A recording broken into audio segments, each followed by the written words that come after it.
کہ آپ کا ایک نوٹیفیکیشن اٹھا کے اگر عوامی حقوق کے دھرنے کو وہاں سے اٹھایا گیا تو مجھے ایک بات بتائیں، اسی عدلیہ نے فیصلہ کیا ہائی کورٹ نے کہ نیلم جیلم کے ایشوز حل کیے جائیں، وہ کہاں پہ ہمارے جج صاحبان، کہاں پہ ہماری یہ بےہودہ میں کہوں گا بے غیرت حکومت ہے کہ انہوں نے دھرنے والوں کو تو اس ایک نوٹیفیکیشن کی آڑ میں اٹھا دیا، تو جو عوام کا ایک مسئلہ ہے کہ پورا مظفر آباد ویران ہو گیا، آپ کو وہ نظر نہیں آ رہا؟ اس لیے کہ یہاں پہ آپ کو اپنی موت نظر آ رہی ہے کہ ایک عام آدمی بھی آپ سے سوال جواب کرنے لگ گیا ہے۔ اس دھرنے میں بیٹھ کے لوگوں کو اویئرنس ہو گئی تھی، ہم وہاں بیٹھتے تھے، ہم ڈسکشن کرتے تھے، سوال جواب کرتے تھے، اس سے یہ ثابت ہوتا تھا کہ 76 سالوں سے ہمارے ساتھ پاکستان نے زیادتی نہیں کی، ہمارے ساتھ ہمارے حکمرانوں نے زیادتی کی ہے۔ یہ حقیقت ہے،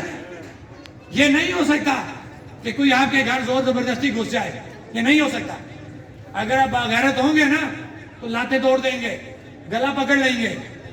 ہمارے گھر پہ کیوں باہر سے کوئی آتا ہے، کیوں حاوی ہوتا ہے؟ کیونکہ آپ چور ہیں، آپ ان کے آگے کانے ہیں، انہوں نے آپ کی فائلیں بنا کے رکھی ہیں، انہی فائلوں کے نتیجے میں آپ نے رات کے 2 بجے تمام نظریات کو بیچا۔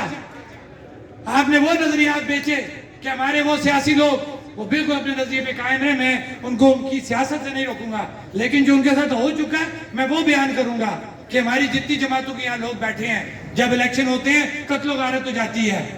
آپ کی ناراضگیاں ہو جاتی ہیں، برادریاں تقسیم ہو جاتی ہیں، رشتے ٹوٹ جاتے ہیں۔ کیا وجہ ہوتی ہے؟ کہ ہم نے جماعتوں کے نظریات کے اوپر ووٹ دیے ہوتے ہیں۔ اب ہوا کیا کہ وہ ووٹ تو نظریات کے آپ کو مل گئے، آپ ممبر اسمبلی بن گئے، لیکن رات کے 2 بجے مجھے نہیں سمجھ لگتی کہ آپ کو، کیونکہ ہمارے وزیراعظم صاحب نے کہا تھا نا کہ موت مل سکتی ہے، بجلی نہیں، لیکن میں اس کے بدلے میں یہ بات کہوں گا وزیراعظم صاحب اور ان کی پوری کیبنٹ کو کہ آپ کو کون سی رات کے 2 بجے موت پڑی کہ آپ نے تمام نظریات بھیج دیے؟ آپ کو اس وقت نظریات یا اپنے ورکر کی یا اس غریب کی جس نے آپ کے پیچھے نعرے مارے، آپ کے پیچھے اپنے بھائی کو چھوڑا، آپ کے پیچھے اپنے خاندان کو چھوڑا، اور آپ نے رات کے 2 بجے ایک پریشر میں آ کے سارے ووٹ ایک جگہ ڈال دیے، اپوزیشن بھی ختم کر دی۔ اور کوئی تو شرم کرو، اس کا کیا جواب ہے تمہارے پاس؟ اس کا ہمارے حکمرانوں کے پاس کوئی جواب نہیں ہے، یہ حقیقت ہے۔